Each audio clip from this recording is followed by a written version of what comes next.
Yes, I am here to introduce this video because I didn't want it to go up when without my face coming here. You guys have been asking me, where is Rachel? Where is Rachel? I am here. I am here. Doing well and cooking still, but sometimes the camera is far off. But today we have a recipe, a bone soup recipe. Let's jump right into it. If you're new here, feel welcome. And those who've been there waiting for me to come back, thank you so much. Keep on the notification bells on because you're going to be loving the amazing content coming up. Let's go and make some bone soup. Thank you so much. And so this is my interesting way of making bone soup, whereby I make sure that I sear the bones and the little meat on the bones. And I do this by taking a non-stick pot and or a pan whereby I just cook this on high heat. Yeah, it doesn't matter. Just cook until it browns or even cooks well, because some of these bones had very big chunks of meat, and I ensure that they cooked well so that I could also have a taste. After that, transfer your well browned bones to a cooking pot.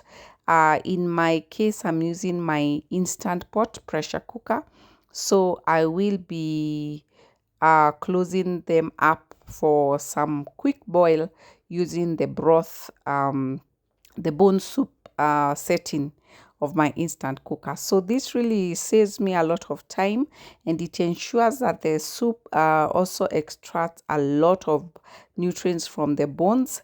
Though when you're making this, or the first day you use the bones, you're going to have a lot of meaty soup, but then these bones should be recycled like 3 to 4 times before you can throw them, and that is when you can say that you've extracted all the good calcium out of them. So that is me trying to just pick all those bones out, and there was a piece of meat there that I was roasting, and that is the one that I was telling you, it really roasted well and it was flavorful.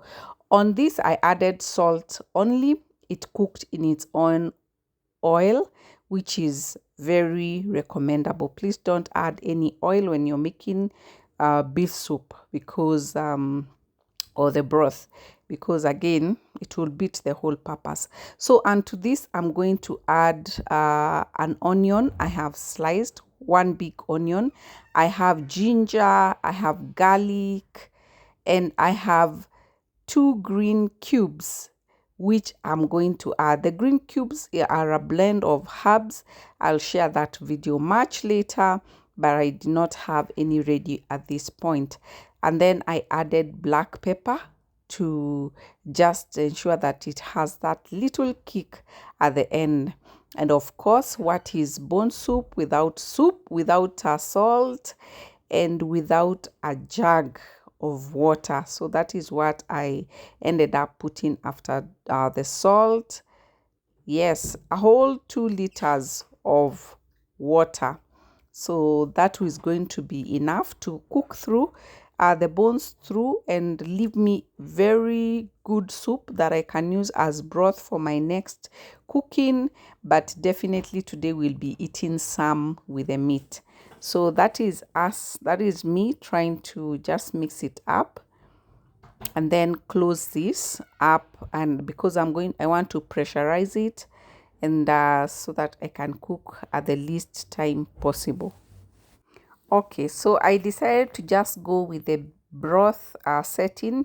There's a broth setting that is the first one that I've selected, and it will take me 30 minutes. I've made sure that I've turned the vent to face that other side where the seal is facing, and onto the cooking, and it's done. 30 minutes are over, and I'm back. To check how the soup is, and it is well done. Even the meat, because we had already cooked it a bit, it's so well done.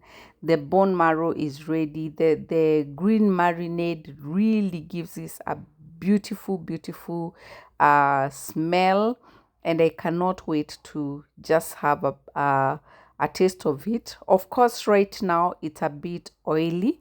If you don't want the oil anywhere near your plate, please just leave this to cool down overnight, or just over 12 hours, so that all the oil solidifies and comes on top. Then you can sieve it, and then you will reheat the soup. Then now you can be able to enjoy it with a lot of fat, but there's that just joy of eating this soup as it is. So please share with me how you make your bone soup in the comment section, and I would be glad also to try your recipe. And look out for my next exciting recipe, because it is something that you should not be missing out. Thank you.